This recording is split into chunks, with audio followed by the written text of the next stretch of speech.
ኦኬ ሰላም እንዴት ናችሁ? ዛሬ ኢላስቲሲቲ ኦፍ ዲማንድ ምንድነው የሚለው ቶፒክ እናያለን ማለት ነው። ሶ ኢላስቲሲቲ ኦፍ ዲማንድ ቢፎር ኢላስቲሲቲ ኦፍ ዲማንድ what does mean ኢላስቲሲቲ ምንድነው የሚለው እናያለን። ኢላስቲሲቲ simply measures responsiveness to change of quantity demand due to the change of responsiveness to change of one variable due to the change of other variable is called elasticity or responsiveness to change of dependent variable due to the change of independent variable is called elasticity እንለዋለን። elasticity ምን ማለት ነው? አንድ variable change የሚያደርገው ሌላኛው variable change በማድረጉ ምክንያት ከሆነ elasticity እንለዋለን። elasticity like የሰውን ፍላጎት ማየት ይቻላል። የሰው ፍላጎት በራሱ ጊዜ change አያደርግም አይደለ? ፍላጎትን አፌክት ሊያደርጉ የሚችሉ variableዎች change ካደረጉ ግን ፍላጎቱ ሊጨምርም ሊቀንስም ይችላል። like income የሰውየው ኢንካም በጣም የጨመረ ከሄደ ፍላጎቱ ቼንጅ ሊያደርግ ይችላል። ወይ ደግሞ ሰውየው ኮንሱም ያደረገው ኮሞዲቲ ዋጋ ቼንጅ ካደረገ ፍላጎት ቼንጅ ሊያደርግ ይችላል ማለት ነው። ዜን ፕራይስ ኦፍ ኤሌክትሪክ ጉድ ቼንጅ ካደረገ ቼንጅ ሊያደርግ ይችላል። ሲምፕሊ ኢላስቲሲቲ ማለት ምን ማለት ነው? አንድ ቫሪያብል ቼንጅ የሚያደርገው ሌላኛው ቫሪያብል ቼንጅ በማድረጉ ምክንያት ከሆነ ኢላስቲሲቲ እንለዋለን ማለት ነው። ዜን ዲፔንደንት ቫሪያብል እዚህ ጋር ምን ይላናል? ኢት ሜዠርስ ሪስፖንሲቭነስ ቱ ቼንጅ ኦፍ ዲፔንደንት ቫሪያብል due to the change of independent variable dependent ማለት affect የሚደረግ variable ማለት ነው።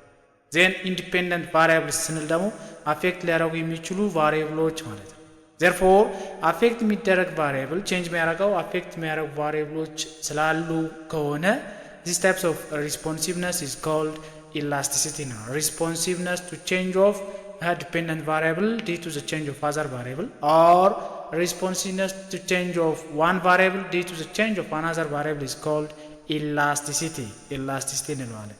so what's elasticity of demand ይለናል ሌላኛው elasticity of demand it measures simply responsiveness to change of demand due to the change of price due to the change of income due to the change of the price of other good is called elasticity of demand እንለዋለን። ምን ማለት ነው?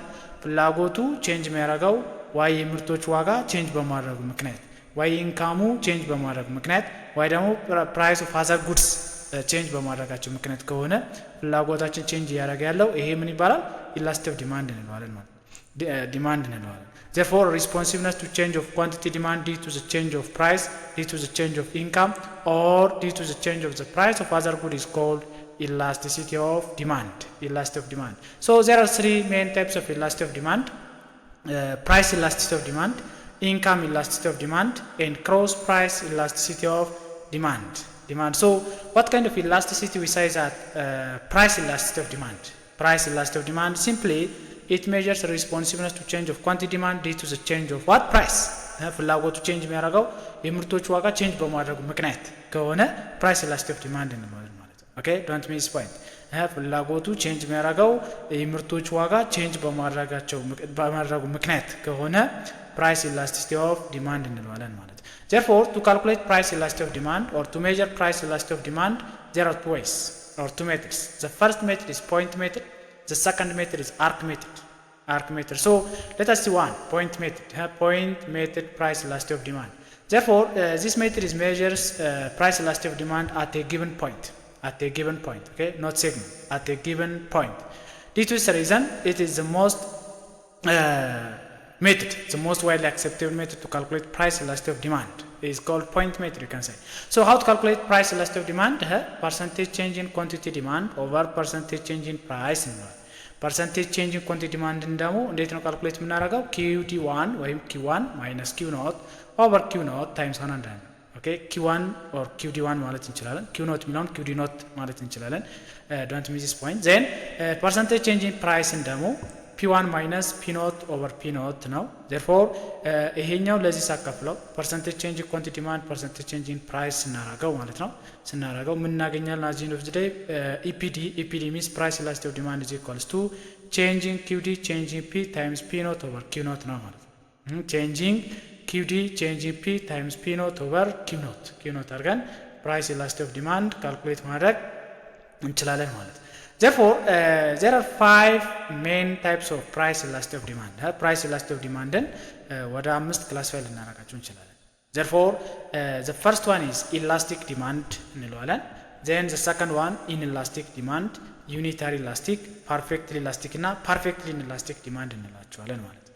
good what kind of elasticity we say that elastic demand then if ይለናል absolute value of price elasticity of demand greater than 1 by the way ለምንድን ነው absolute value ውስጥ የምናስገባው price elasticity of demand calculate አድርገን ሁሉ ጊዜ absolute value ውስጥ እናስገባዋለን ለምንድን ነው የምናስገባው ሪስፖንሲቭነሱ በፍጹም ኔጌቲቭ ሊሆን አይችልም ሪስፖንሲቭነስ ኔጌቲቭ ሊሆን ስለማይችል absolute value ውስጥ እናስገባዋለን ማለት ነው ከዛ ካልኩሌት ያርገን ያገኘነውን ቫልዩ absolute value ውስጥ አስገብተን greater than 1 ከመጣልን elastic demand ይባላል ሚኒንጉ ምን ማለት ነው ሁለቱም ቼንጅ ያደርጋሉ ሞር ቼንጅ ያደርጋለው ግን ኳንቲቲ ዲማንድ ነው ማለት ነው ፕራይስም ቼንጅ ያደርጋል ኳንቲቲ ዲማንድም ቼንጅ ያደርጋል ሞር ቼንጅ ያደርጋለው ግን ኳንቲቲ ዲማንድ ከሆነ ኢላስቲክ ይባላል then inelastic ምንለው ደግሞ absolute value of price elasticity of demand less than 1 ከሆነ inelastic እንለዋለን meaning changing quantity demand is less than changing price ማለት ነው ሁለቱም ቼንጅ ያደርጋሉ ሞር ቼንጅ የሚያደርገው ግን ፕራይስ ነው ማለት ነው don't miss point okay ፕራይስ ከሆነ inelastic demand እንለዋለን and product is necessity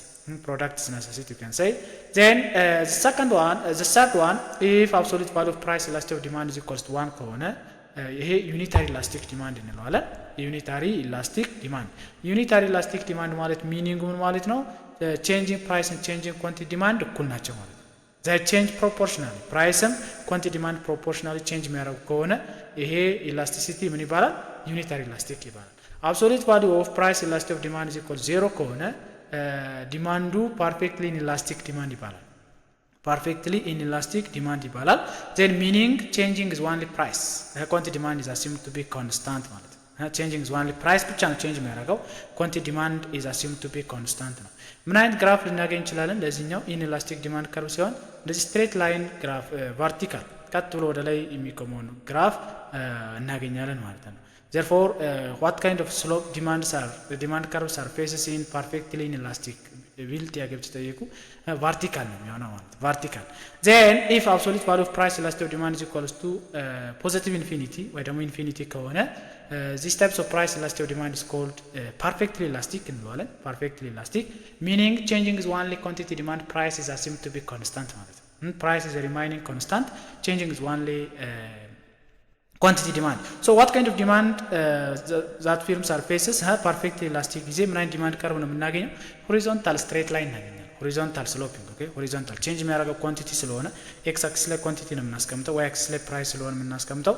horizontal demand curve እናገኛለን ማለት ነው ስለዚህ ጀነራላይዝ ስናደርገው አምስት አይነት price elastic ዲማንዶች አሉ elastic inelastic unitary elastic perfectly elastic እና perfectly inelastic ይባላሉ absolute value of price perfectly elastic ማለት ምን ማለት ነው absolute value of price elastic demand greater than 1 ከሆነ ነው elastic ምንለው meaning ምን ማለት ነው ብለናል quantity demand more change ያደርጋል ከማን ከፕራይስ ማለት ነው then inelastic ማለት ደግሞ ሁለቱም change ያደርጋሉ more change የሚያደርገው ፕራይስ ነው ማለት ነው ብለናል unitary elastic ማለት ሁለቱም change ያደርጋሉ change የሚያደርጉበት ሬት ግን ተመሳሳይ ነው ብለናል then if absolute value of price elastic demand 0 ሲሆን perfectly inelastic ይባላል ብለናል perfectly inelastic demand ጊዜ change የሚያደርገው ፕራይስ ነው quantity ደግሞ assumed to be constant ነው ብለናል then the last perfectly elastic ነው perfectly elastic ላይ change የሚያደርገው quantity demand ነው price assumed to be constant ነው ማለት ነው ብለናል so this is all about price elasticity of demand do you have any question any suggestion any comment please put your comment and question in comment section thank you very much